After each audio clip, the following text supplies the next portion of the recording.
Please हाँ। बताएं। अच्छा, लेकिन न्याजी साहब सर, आपने तो बहुत मतलब ज़बरदस्त इसकी तरह मंजर जो आपने बयान किया, ये बात तो ठीक है कि अब हुकूमत को बैक फुट पर जाना पड़ेगा और बहुत लिमिटेड चीज़ों के साथ वो आएंगे।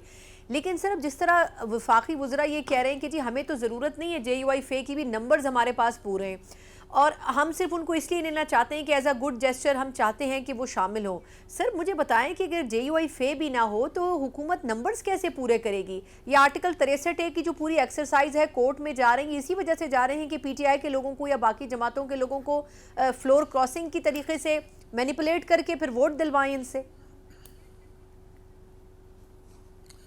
देखिए जी, एक चीज है उसका कोई हल नहीं है।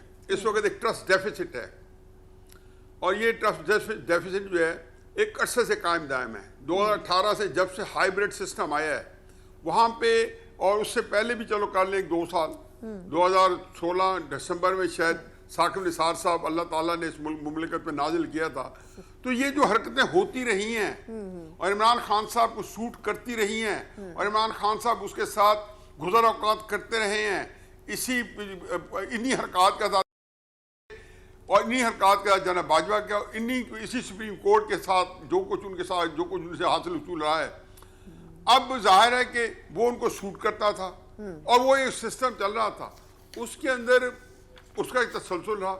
लेकिन क्या दूसरों में बीतती रही। राना सरोवर पे जब ड्रग्स के केसेस बने होंगे और बेशुमार आइन की तरजीह हो रही हैं, जब बंदयाल साहब मुनीश साहब ने ये कहा कि जो बंदा वोट देगा वो नाअहल भी हो जाएगा, तो मुझे बताएं कि कभी तो किसी बात के ऊपर सैनिटी ने प्रवेल करना ही नहीं करना। अगर सुप्रीम कोर्ट ने इनजस्टिस की है और साल 1.5 साल उसको नहीं लगा रहे, तो इसलिए मेरा ख्याल है कि तहरीक इंसाफ जब भी इसको उठाएगी, अपनी उनका जो जो जो हाई मॉरल ग्राउंड जो किसी सियासी जमात के पास नहीं है, ना तहरीक इंसाफ के पास है, ना जो है आजकल की हुकूमत के पास है, क्योंकि ये बारियों के बुखार हैं। जो 6-7 साल 5 साल जरा बाजवा के 5.5 साल तहरीक इंसाफ ने गुजारे, वही 6 महीने शहबाज शरीफ साहब जनरल बाजवा साहब के साथ गुजारे और वही नई एस्टेब्लिशमेंट के साथ उसकी कंटिन्यूटी है। इस बहस में जाए बगैर कि कौन कितना जो है एस्टेब्लिशमेंट का मोहरा रहा है या उसके लिए इस्तेमाल होता रहा, असल बात यह है कि आप कम अज़ कम चीज़ों को रेक्टिफाई करें। लेकिन क्राइसिस क्या है, आप अदालत से कोई फैसला करवा दें जिसके ऊपर पूरे पाकिस्तान के अंदर शोर होगा ना बुलंद हो जाए। अब वो हिसाब गया कि जब आप ये पैनामा के ऊपर कहते थे कि अदालत ने गलत किया लेकिन मानना पड़ता था, अब अदालत को ओबे नहीं करेगा। ये आपने देखा नहीं कि जब उमर अता बंदयाल साहब ने पंजाब के अंदर इलेक्शन कराने की ठानी थी और ख्याल था कि साथ KPK भी हो जाएंगे, फैसला दिया कि 13 मई को हम इलेक्शन कराएंगे 2023 को, अदालत भी खोली और हाथ पे हाथ रख के बैठे रहे, तो उस दिन तो मेरे ख्याल है उनको रिजाइन दे के एक बुरान पैदा करना चाहिए था अदालत के अंदर, ताकि रजिस्टर हो जाता कि अदालत को आप इस लाइटली ना लें। लेकिन वो रावी ने चैन लिखा, लाइफ वाज एज यूजुअल। अब उसके बाद अच्छा, लेकिन न्याजी साहब सर, आप अब रावी चैन कैसे लिखेगा? प्रैक्टिस एंड प्रोसीजर कमेटी के नाम के ऊपर जो मजाक हो रहा है पिछले 2 दिनों से, एक जज कहते हैं मैं नहीं आऊँगा, दूसरे जज कहते हैं मैं नहीं आऊँगा, चीफ जस्टिस साहब कहते हैं मेरे पास और कोई हल नहीं है, अब कुछ भी ढका छुपा नहीं है, सब कुछ सबके सामने है। तो सर फिर ये क्या मजाक चल रहा है? मतलब ये क्या बेसिकली हुकूमत ने जो चीज़ शुरू की है उसकी शक्ल हमें सही मायनों में अदलिया में इख्तलाफात की सूरत में नज़र आ रही है? ये तो अदलिया इससे पहले कभी इतनी डिवाइडेड खुलकर सामने तो कभी भी नहीं आई इस तरह।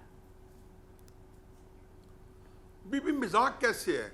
मतलब एक एक्ट है, क्या कौन सी इलीगल बात हुई है? और सुप्रीम कोर्ट के पास अब ये सहूलत नहीं है कि वो बैठे और आईनी तरमीम को स्ट्राइक डाउन कर दे, जो इफ्तिखार चौधरी साहब के वक्त में किया था या माँ के की है, या एक्ट स्ट्राइक डाउन करते रहे हैं। यही प्रैक्टिस और प्रोसीजर एक्ट जो था, बिल जब पास हुआ था, इसको किसने स्ट्राइक डाउन किया था? इसलिए मुझे तो बड़ी तकलीफ होती है इनके हालात में तब्जा करते हुए कि एक्ट असेंबली कोई है नहीं है जी, असेंबली का सेशन नहीं है, उन्होंने प्रेसिडेंट ने नाफिज कर दिया। अब आप कह रहे हैं, आप मुनीब अख्तर साहब मुझे बताए ना किस हैसियत से वो कह रहे हैं मैं नहीं मानता एक्ट को। बिल्कुल किस कानून की बात करते हैं? किस कानून के तहत वो एक्ट गलत हुआ है? नहीं सर, एक्ट को तो ऑब्वियसली उसको बाद में वैल्यूएट कर सकती है। नहीं एक्ट आप भी तो प्रैक्टिस और प्रोसीजर बिल का जो है असेंबली ने बिल पास किया हुआ था, आपने नहीं माना, उसको स्ट्राइक डाउन करके और फिर ऐसे अपनी अदालतें चलाई। नहीं बिल्कुल दुरुस्त कह रहे हैं। ये दोगलेपन का अब कुछ भी है ना, वो कहते हैं अंग्रेजी में कहते हैं कि chickens are coming home to roost. अब ये अपने अमाल का शामित अमाल का जो है ना जो है वो इनकी शामत अमाल आई हुई है।